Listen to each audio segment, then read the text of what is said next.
terduga pelaku kalau memang ini benar ya tindakan terorisme? Iya, bahwasanya ideologi transnasional, apakah itu berasal dari ideologi ekstrem kanan maupun ekstrem kiri, itu sebetulnya sejatinya telah melanda merasuki kepada anak-anak peserta didik sekolah kita. Dan ini tidak bisa kita abaikan, tidak bisa kita anggap sebagai fenomena biasa, tapi yang harus memang perlu ditanggapi secara terukur. Saya rasa seperti itu. Oke, kenapa kalau begitu justru kalangan anak-anak atau remaja ini lebih rentan terhadap paparan ideologi-ideologi yang katakanlah menyimpang? Iya, karena anak-anak ini kan rentan karena pertama sedang mencari jati diri ya, sedang mencari identitas. Mereka suka yang anti mainstream, suka yang agak-agak aneh. Kita lihat bagaimana angka tawuran, angka pembegalan juga banyak dilakukan oleh anak-anak usia remaja. Nah, ini yang saya rasa kenapa anak-anak muda ini rentan dan rawan ya terhadap ideologi-ideologi transnasional, ideologi-ideologi yang keluar yang cenderung destruktif. Oke, kita juga belum bisa menarik kesimpulan begitu dari mana sumber ledakan ini sesungguhnya. Apakah benar ada bahan peledak tertentu begitu atau ini sumbernya berasal dari sound system sebagaimana juga beredar juga informasinya begitu ya. Belum ada kepastian dari mana, tapi seandainya ini benar berasal dari ledakannya dari sebuah bom atau mungkin juga huludak atau ditemukan ada bobok mesiu begitu, kita nantikan juga bagaimana keterangan dari Gegana nanti ya hasilnya. Mungkinkah kemudian kalangan remaja saja begitu atau mungkin anak yang mungkin belum terlatih tapi bisa membuat katakanlah bom atau bahan-bahan yang eksplosif begitu? Ya sangat mungkin Pak, sangat mungkin sekali karena kan gini. Memang itu mudah untuk dibuat ya, tidak perlu keahlian khusus atau seperti apa?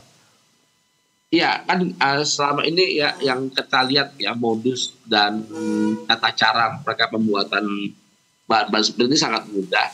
Itu biasanya pakai petasan Pak, bahan petasan biasanya yang dipakai buat tawuran ya. Petasan waktu demo itu kan banyak dipakai. Nah, saya rasa mereka kumpulkan dari bahan itu, mereka sasat lalu diambil powdernya, black powdernya dan sebagainya. Inilah saya rasa jadikan sebagai ledakan, karena kalau kita lihat kan nggak ada korban ini.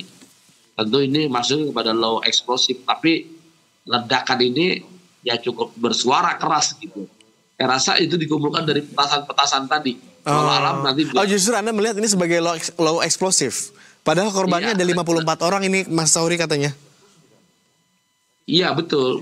Tapi kan nggak sampai ada. Ya itu kan kayak ledakan petasan yang kemudian dikumpulkan menjadi banyak lalu diledakkan gitu. Ya mereka, nanti kita lihat aja dulu. Tapi saya mencurigainya seperti ini karena melihat anak-anak yang kemarin dilakukan pembinaan dan diamankan itu kebanyakan membuatnya dari bahan-bahan petasannya tadi.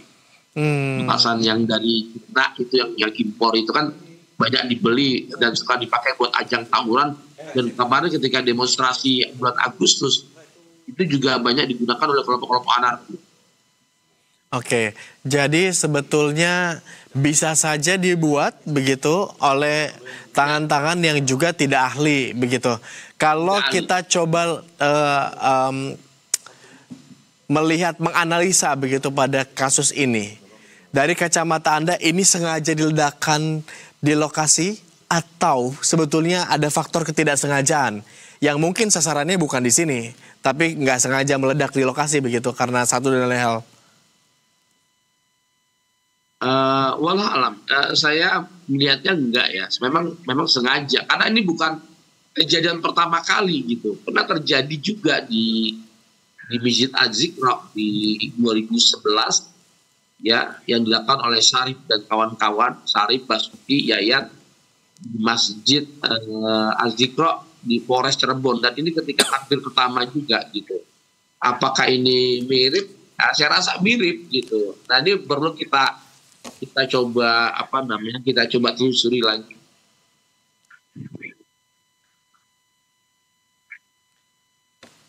Oke. Upaya mungkin dari yang pengalaman Anda begitu, pengamatan Anda juga begitu. Untuk perekrutan atau pemahaman ideologi-ideologi ini, seberapa masif, seberapa cepat kemudian bisa menjalar? Iya, kita tahu bahwa platform digital itu cukup memberikan akselerasi ya, secara ideologi, secara perbuatan bagi anak-anak didik kita selama ini, dan ini menjadi sebuah catatan yang sangat menarik menurut saya untuk kita kaji ya, karena ada percepatan ya, transformasi yang begitu cepat ya, akselerasi yang begitu cepat ya. Dulu kalau kita lihat cara-cara tradisional ya untuk berorganisasi itu butuh waktu tahunan ya. Saya meneliti ternyata sampai dari 6 bulan sampai 36 bulan mereka sudah siap pakai. Kita tahu bahwa gadget yang kita pegang ini itu bisa menjadi satu sisi menjadi informasi yang begitu sangat penting, berguna, tapi bisa juga menjadi bumerang bagi maksudnya paham ideologi dari luar. Ini yang kita khawatirkan selama ini, yang kemudian bisa brainwashing anak-anak kita untuk sampai mereka siap melakukan sebuah aksi amaliyat atau melakukan aksi bom bunuh diri dan sebagainya hanya karena begitu masifnya di TikTok, kemudian di game-game Roblox dan sebagainya. Ini yang sedang kami teliti, yang kita lakukan riset, ya lagi sedang berjalan. Oke. Kalau ini ternyata sudah ada pattern-nya dan bukan kali pertama terjadi, pesan apa yang mungkin bisa Anda sampaikan agar kita lebih waspada, Mawas? Ya, ada beberapa faktor penyebab, ya, faktor-faktor eksternal dan faktor-faktor internal. Saya mencoba faktor-faktor internal, ya. Ternyata ini bermula dari depresi anak, kemudian kondisi keluarga perceraian yang membuat mereka menjadi anak-anak broken home. Kemudian ada disfungsi parenting, ya, kehilangan sosok figur ayah yang selama ini kontrol, menyayangi mereka. Akhirnya mereka menyebabkan mereka mencari ruang-ruang diskusi yang satu circle dengan mereka gitu. Nah, ini yang saya lihat seperti itu faktor-faktor internal. Ada faktor-faktor eksternal, di antaranya pembulian di lingkungan sekolah, pembulian yang ada di lingkungan sosial tempat tinggal mereka, sehingga ini menimbulkan balas dendam, dan mereka lalu menemukan satu circle, satu frekuensi yang senasib dengan mereka, yaitu dalam grup-grup yang ada di Roblox. Kemudian mereka melakukan internalisasi di Telegram dan sebagainya, lalu mereka dicekoki dengan aksi-aksi kekerasan. Nah, mereka menemukan jati diri di sana. Kayaknya gua harus balas dendam dengan cara-cara seperti ini, yang menyebabkan menurut saya ini yang terjadi yang nggak pernah kita bayangkan. Tapi inilah sebetulnya ancaman salah satu akselerasi dunia maya, ya, transformasi di ruang digital ketika kita tidak cerdas di dalam sosial media. Ketika tidak hadirnya orang tua dalam mengontrol, ya, monitoring kepada keluarganya, anak tidak terbuka dan sebagainya. Itu menjadi indikasi yang menurut saya agak mengkhawatirkan, ya. Begitu, Mas. Baik, Mas Sauri, tahan dulu, diskusi kita akan kembali lanjutkan, tapi kita akan coba update bagaimana kondisi terkini di lokasi kejadian di depan SMAN 72 Kelapa Gading Jakarta bersama rekan kami di lapangan, ada Maria Gabriela di lokasi. Gaby, ada informasi terbaru apa di lokasi di tempat Anda berada saat ini? Kami lihat tadi juga sejumlah pejabat dan pemangku kebijakan sudah tiba di lokasi. Benar demikian, Gaby?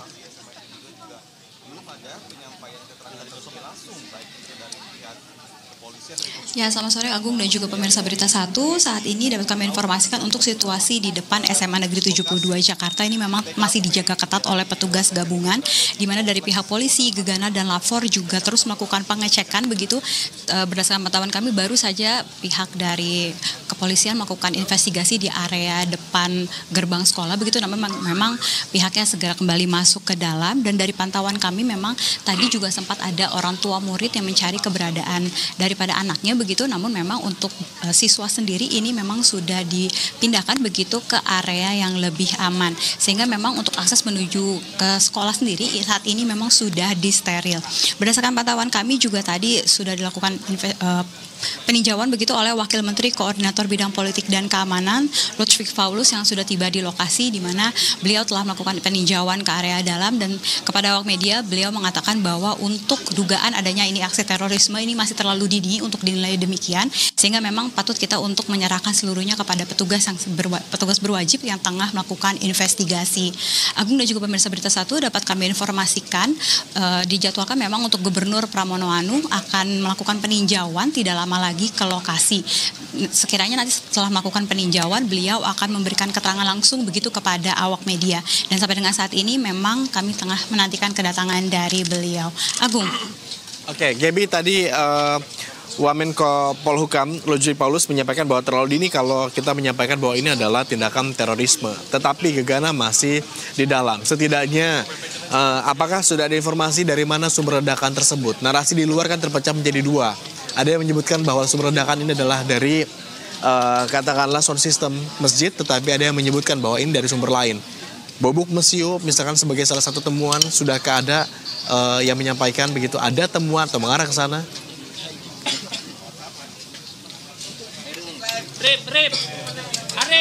Ya, Agung dan juga pemirsa Berita Satu, terkait dengan hal tersebut memang kepada awak media tadi Lutfik juga mengatakan bahwa pihak berwajib masih terus mendalami penyebab daripada ledakan pada hari ini.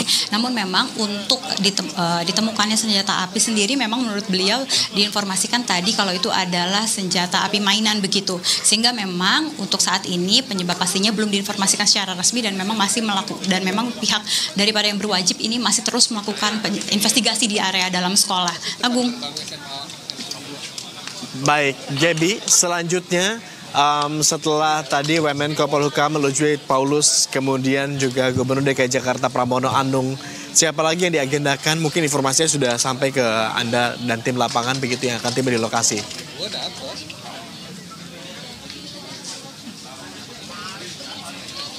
Ya, Agung dan juga pemirsa Berita Satu, saat ini memang informasi yang kami dapatkan baru nantinya akan datang Gubernur Pramono Anung yang melakukan peninjauan. Sementara ini memang kami masih bersiap untuk menanti kedatangan beliau, karena memang dijadwalkan beliau akan tiba di lokasi lebih cepat dari yang tadinya dijadwalkan pukul 4 sore, dijadwalkan akan lebih cepat tiba di lokasi. Kemudian setelah dari lokasi SMA 72 sendiri, nantinya Gubernur Pramono Anung akan langsung melakukan peninjauan ke rumah sakit. Demikian informasinya yang kami himpun sejauh ini, Agung. Oke, sekarang sudah disterilisasi para siswa, pelajar juga sudah dipulangkan begitu. Para korban yang menjadi korban luka begitu, siswa menjadi korban luka sudah juga dilarikan ke rumah sakit. Total ada 54 siswa-siswi begitu, termasuk juga dari staf sekolah yang kami tampung informasinya dari rekan Reki Harahap tadi. Tapi apakah di lokasi ada informasi sampai kapan sekolah ini akan steril? Apakah kegiatan belajar mengajar pekan depan hari Senin akan kembali dilanjutkan atau masih akan terus ditutup sambil menunggu proses identifikasi lanjutan?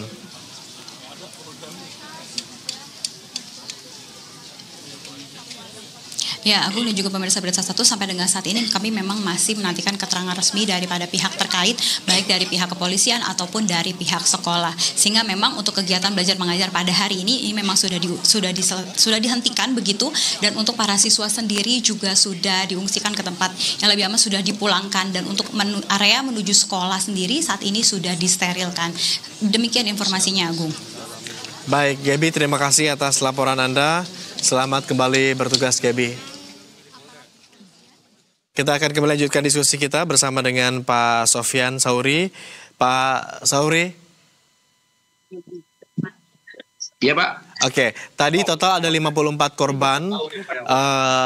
Berdasar update terbaru, keterangan dari Kapolda Metro Jaya di Rumah Sakit Islam Cempaka Putih, begitu, dan korban semuanya terdiri dari para siswa-siswi termasuk staf sekolah dan ada beberapa putra-putri anggota TNI yang memang tinggal di sekitar lokasi kejadian. Jika melihat siapa latar belakang korban, begitu, tidak disebutkan adanya korban dari pihak luar.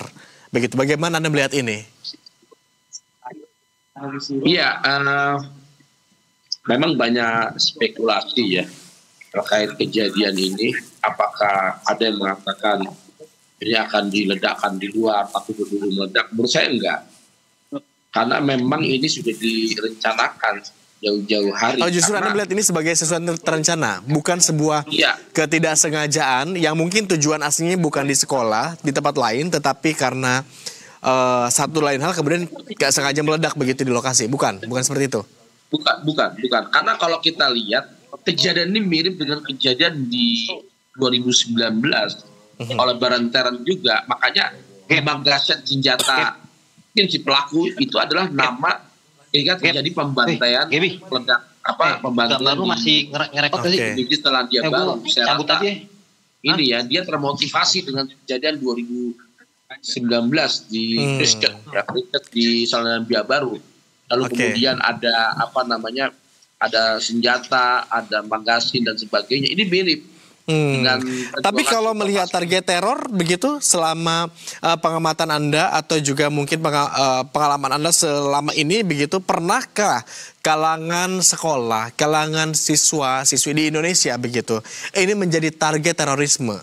Bukankah biasanya menjadi target terorisme justru bukan dari kalangan pelajar begitu? Kalau di kita di Indonesia. Target terorisme selama ini kan seperti diskotik, kemudian ada kedubes kayak Australia, hotel, simbol-simbol barat yang selama ini dijadikan target. Tapi ini adalah merupakan yang pertama kali terjadi di Indonesia, yaitu menyasar kepada anak-anak sekolah ketika melakukan aksi sholat Jumat. Jadi ini mirip dengan kejadian peristiwa 2019, walaupun bukan anak-anak ya, tapi ini di masjid di sebuah kota di Selandia Baru 2019 yang dikatakan oleh Barenteren. Apalagi di magasin senjata di situ ditulis ada nama si pelaku Barenteren ini. Jadi menurut saya dia terinspirasi itu. Ya lokasinya juga terinspirasi. Cuma untuk yang memungkinkan adalah ya kebetulan anak-anak sekolah yang ada di situ. Walau alam apakah yang dilakukan oleh anak-anak, saya rasa masuk akal juga dengan beberapa yang ditangani oleh Densus 88 yang mengungkap virtual recruitment. Ya, virtual recruitment itu maksudnya perekrutan anak-anak sekolah, anak-anak usia pelajar. Ini terkonfirmasi ya, Mas Sauri, kalau Densus 88 sudah ada pernah begitu ya, ada temuan soal perekrutan anak-anak di bawah umur. Jadi dari kacamata ini mungkin juga dilakukan oleh anak di bawah umur begitu. Ledakan ini. Kalau Mas lihat di tanggal 25 Mei itu kepolisian kita berhasil menangkap seorang anak pelajar 3 SMA. Itu tanggal 25 Mei 2025 dan itu termasuk jaringan kelompok anak-anak ini. Saya nggak sebutkan namanya, dan tanggal 25 Mei itu saya rasa bisa kita lihat di digital kita. Kita coba review ulang beritanya kembali, yaitu menimpa kepada anak usia sekolah. Kalau ini kemudian katakanlah tepat seperti analisa Anda, benar adanya dugaan terorisme dan dilakukan oleh anak di bawah umur, oleh remaja begitu ya? Iya betul sekali. Dan ini terorganisir begitu ya? Berarti kita bisa mencari jejaringnya, jaringan anak-anak yang dalam tanda petik diduga terlibat terorisme ini ada di wilayah mana saja memangnya sepengetahuan Anda selama ini? Iya, hampir merata di seluruh Indonesia. Justru ada di seluruh Indonesia ya? Iya, ada di seluruh Indonesia. Termasuk di kota besar seperti Jakarta ini? Iya, kota Jakarta kemarin sempat mengamankan sekitar 5 orang anak. ya yang dilakukan pembinaan. Ya ini saya rasa masih ada kaitannya dengan kejadian-kejadian sebelumnya. Walau alam nanti tentu kepolisian kita sedang menyelidiki dan melihat benang merahnya seperti apa dan sebagainya. Apakah ini selama ini memang betul apa masuk pada jaringan? Tapi kalau saya lihat ini sesuatu hal yang baru karena terinspirasi dengan gerakan supremasi kulit putih yang cenderung Islamofobi. Menurut saya seperti itu. Walau alam ya.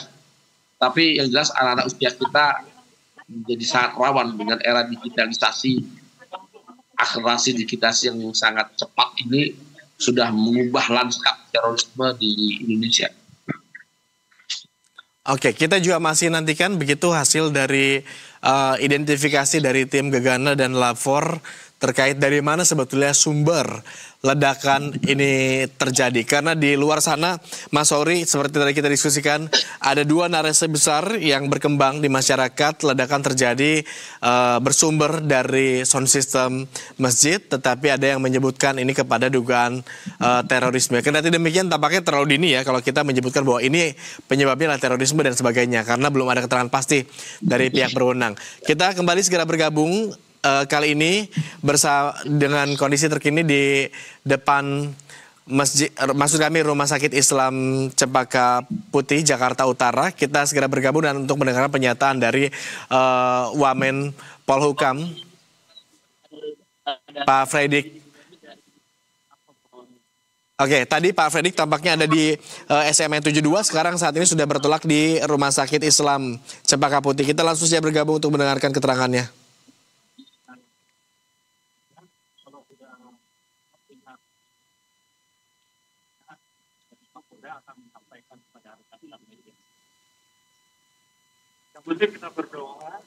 Baik, dan kita juga akan segera bergabung untuk mendengarkan pernyataan dari Kabid Humas Polda Metro Jaya di lokasi.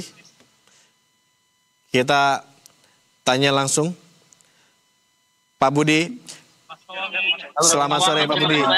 Terima kasih sudah berkenan bergabung sama kami di Berita 1 Breaking News. Pak Budi, saat ini informasi terus berkembang, terus narasi-narasi di luar sana tampaknya cukup liar. Tapi dari pengamatan Anda di lapangan begitu, dari mana sebetulnya sumber ledakan ini yang masih belum terjawab? Sebenarnya tadi sudah disampaikan oleh Bapak Kapolda. Yang pertama itu membenarkan bahwa telah terjadi ledakan di sekitar area NPA 2 Kapagati. Nah, ledakan ini terjadi di siang hari 12.15 WIB pada saat sedang berlangsung sholat Jumat. Ada beberapa korban, yang utama yang dilakukan adalah kita menyelamatkan korban, baik itu ringan ataupun luka sedang, ada yang berat. Nah ini korban-korban dalam hal ini ada 54 korban berada di Rumah Sakit Yarti dan Rumah Sakit Islam Jakarta. Jadi ada di dua rumah sakit. Saat ini dalam penanganan intensif dari pihak dokter rumah sakit. Pihak kepolisian juga menyiapkan warga dan orang tua untuk bisa kondisi mengupdate kondisi anaknya. Dan di rumah sakit juga dokter dalam hal ini sangat cepat sehingga tadi ada 2 yang korban sudah kembali pulang ke rumah, dan hal ini juga kita melihat yang paling utama adalah bagaimana memulihkan korban baik secara fisik maupun psikis. Ya, kepolisian menyiapkan tim trauma healing juga untuk memulihkan psikis karena ledakan tadi cukup berdampak pada wajar getaran juga cukup lumayan. Oke. Pak Budi, sekaligus kami coba konfirmasi penegasan. Apakah ada kaitannya kejadian ini dengan aksi terorisme? Ini masih didalami, Mas, karena kebetulan memang akibat ledakan ini pihak Gegana dalam hal ini harus mensterilkan lokasi karena ada ledakan dan ada mungkin temukan benda ataupun barang berupa senjata api. Nah ini juga kita kepolisian juga akan memastikan apakah senjata itu senjata rakitan data ekspor ataupun senjata pabrik. Ini masih kami lakukan pendalaman dan akan kami. Oke, Pak Budi, ada narasi, kita bisa lihat di layar kaca sementara pemirsa Gubernur DKI Jakarta Pramono Anung juga sudah tiba di lokasi di gerbang SMAN 72 Kelapa Gading Jakarta Utara. Saat ini Gubernur DKI Jakarta Pramono Anung akan datang dan langsung meninjau kondisi terkini di sana.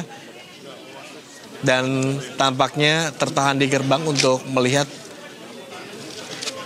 dan mungkin memberikan keterangan. Pak Budi, ada narasi lain yang justru sekarang spekulasi ini terus berkembang di luar secara liar, termasuk juga beberapa mengkait-kaitan dengan jumlah korban 54 orang. Ternyata semuanya terdiri dari kalangan siswa-siswi, termasuk juga staf sekolah. Tadi Anda menyebutkan tidak ada pihak luar sekolah. Akhirnya ada dugaan di luar sana bahwa pelaku juga dari kalangan sekolah. Bahkan ada yang coba mengkaitkan dengan tindakan bullying atau perundungan.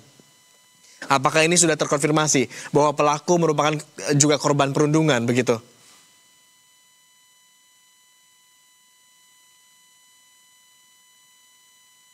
Pak Budi. Halo. Ya, halo, silakan. Mas. Nah, jadi kita mohon waktu mengingat korban dan saksi-saksi ini sekarang dalam penanganan pihak rumah sakit. Kita beri mereka ruang, yang utama adalah bagaimana memulihkan fisik ataupun luka bakar, luka goresan terhadap para siswa-siswa ini. Itu yang lebih utama. Oke, jadi belum ada konfirmasi ya Pak Budi ya terkait siapa yang bertanggung jawab. Tadi informasi siang tadi semuanya mengalami luka dengan kondisi beragam, tetapi ada yang luka berat. Update-nya sekarang begitu, apakah ada lagi korban tewas mungkin?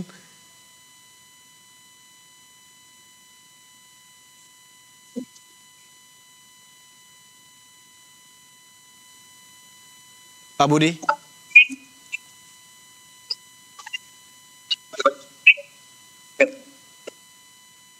Baik, Pak Budi, kami belum bisa menangkap audio Anda dengan baik.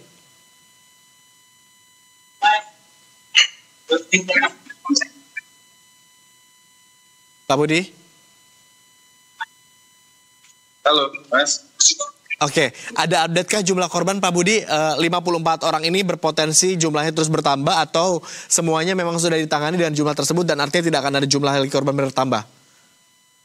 Kemungkinan jumlah sekarang yang kita dapat dari pihak rumah sakit, baik dari Yarsi maupun Stam Jakarta, ini yang masih kita coba, mudah-mudahan tidak ada korban lain yang bertambah. Kita berdoa. Baik, dan tidak ada korban jiwa ya Pak Budi ya?